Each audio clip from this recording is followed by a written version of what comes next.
Baik teman-teman, selamat datang di uji coba di CASP. Yang pertama akan ada sign one sample test untuk berat badan laki-laki.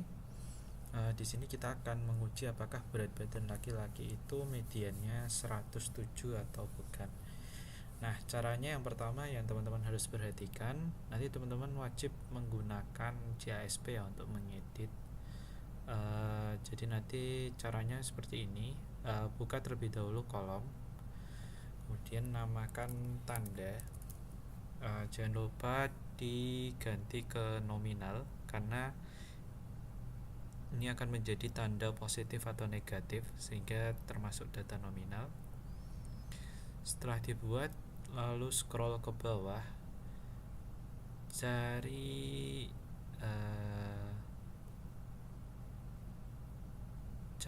if else function yang ada di sini. Ini ya teman-teman, klik saja cukup sekali. Nah, if else ini punya 3 kolom atau 3 parameter, yaitu ada test, then, and else. Jadi untuk tesnya adalah yang seperti tadi aku bilang, yaitu apakah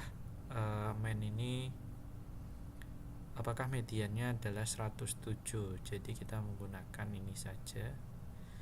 Lalu mainnya kita drag ke sini, kita kasih 107. Jadi di sini katakanlah positif ya, else-nya negatif. Jadi ini sebenarnya 107,5 gitulah ya, biar lebih tepat. Nah, gini. Jadi kita compute.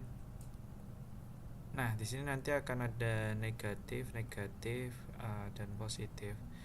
Tapi nanti jika kasusnya itu 107 ya teman-teman, mungkin kita rubah aja di sini. 107. Ini kan masih salah ya. Seharusnya nanti kita perlu if baru lagi untuk mengetes main-nya ini apakah kurang dari 107, itu nanti sama dengan negatif. Else-nya adalah nanti netral saja. Nah, ini nanti akan menggantikan yang negatif di sini.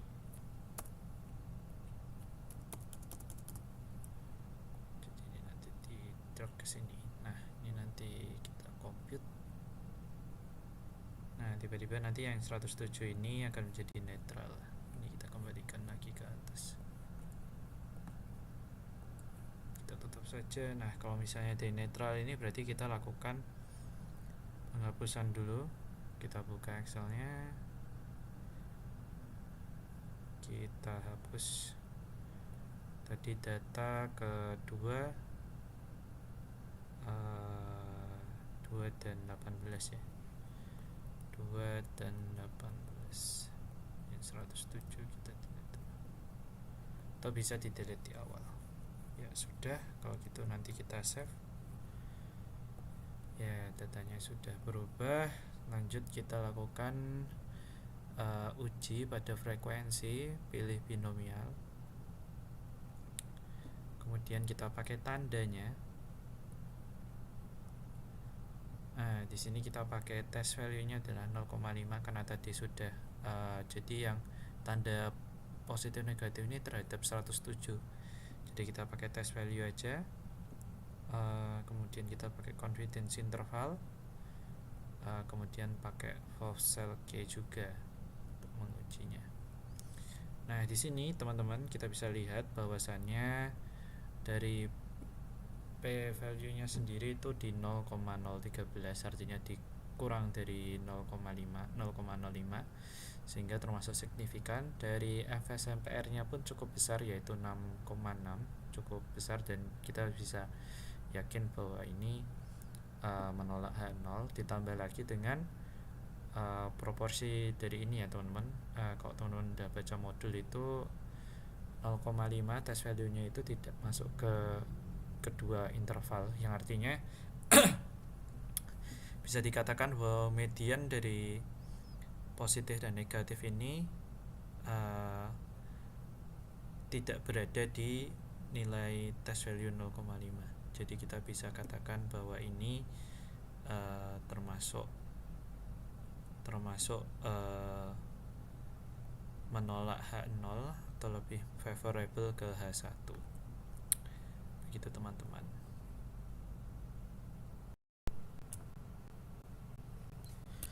Baik, selanjutnya ini ada Pirate Sign Test untuk mobil, akan menguji apakah besarnya ban radial dan ban biasa itu berbeda signifikan atau tidak. Jadi di sini yang pertama kita lakukan operasi baru dulu. Di sini kita buat kolom namanya operasi untuk mencari selisih ya dari ban radial dan ban biasa. Rumusnya ini ban radial dikurangi ban biasa saja. Kemudian sama seperti one sample, tinggal di tandanya ini kita gunakan if else. Di sini tidak ada yang tepat 0, jadi rumusnya cukup satu aja gitu ya. Begitu, jika sudah kita lakukan seperti tadi ya, frekuensi binomial test, kebetulan ini sudah ada. Binomial testnya yang dipakai yang tandanya, kemudian test value-nya 0,5, test value-nya ini tadi ya, disesuaikan dengan alternatif hipotesisnya, mau lebih besar, lebih kecil, atau tidak sama dengan. Kemudian boleh dilengkapi dengan descriptive plots. Kemudian ya lakukan uji statistik terhadap ini, jadi ada CI-nya juga, ada alpha oke. Dan kita dapat sebagai berikut. Di sini ada P-nya ya, P-nya 0,263, ini termasuk menerima H0 ya. Ini VSMPR-nya pun juga mirip ya. Di sini terlihat 0,5 di dalam interval ini, keduanya jadi diterima untuk kasus yang ini. Ya, seperti itu. Terima kasih teman-teman. Baik, selanjutnya adalah kasus Wilcoxon-Seinring untuk kolesterol ya. Ini penggunaan obatnya apakah bisa menurunkan kolesterol dari yang awalnya misalnya 265 jadi 229 kan berarti berhasil ya.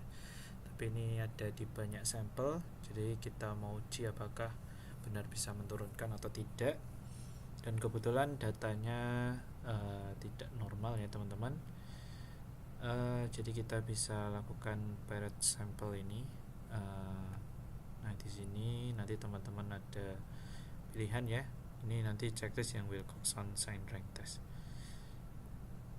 Nah kebetulan saya sudah ada, jadi kita langsung pakai yang udah ada aja. Nah di sini hati-hati ya dalam membuat variabel pairs-nya. Usahakan data yang diinginkan itu sesuai dengan yang ada di soal. Jadi kita pengen menguji apakah yang sebelumnya itu signifikan lebih tinggi dibandingkan yang kedua sesudahnya.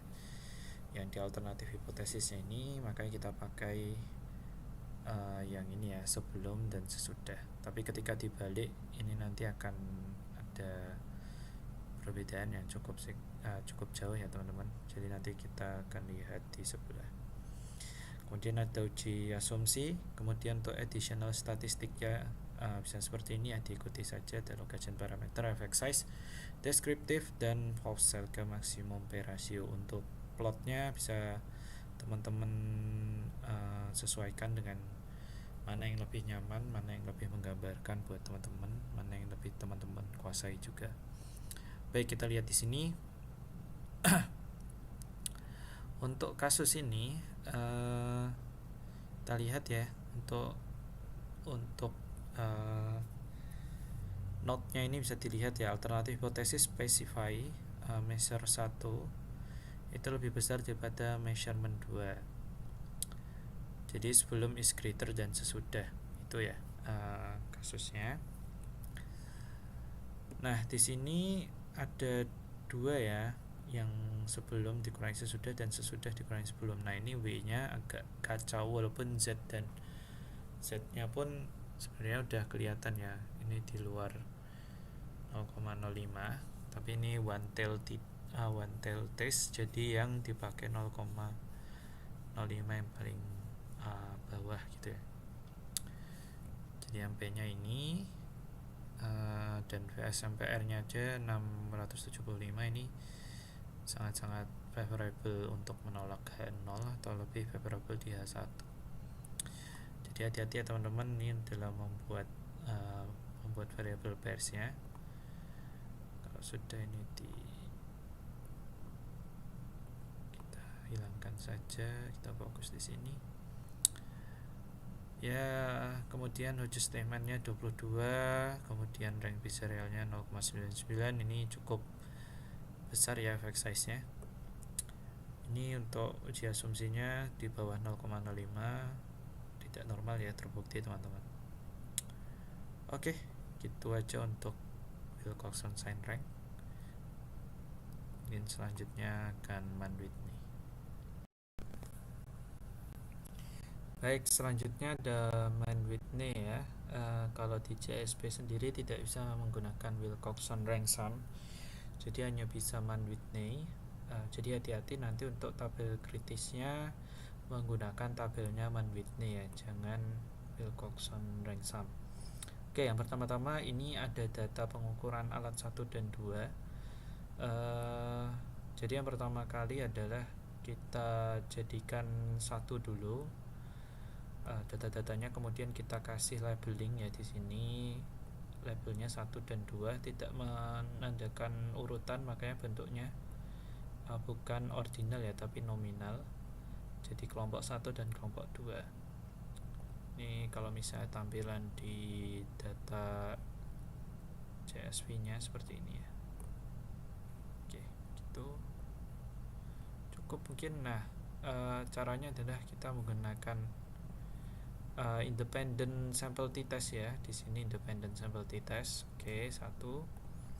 Kemudian yang di checklist adalah Man-Whitney, bukan Wealth, bukan student. Jadi yang di checklist yang ini.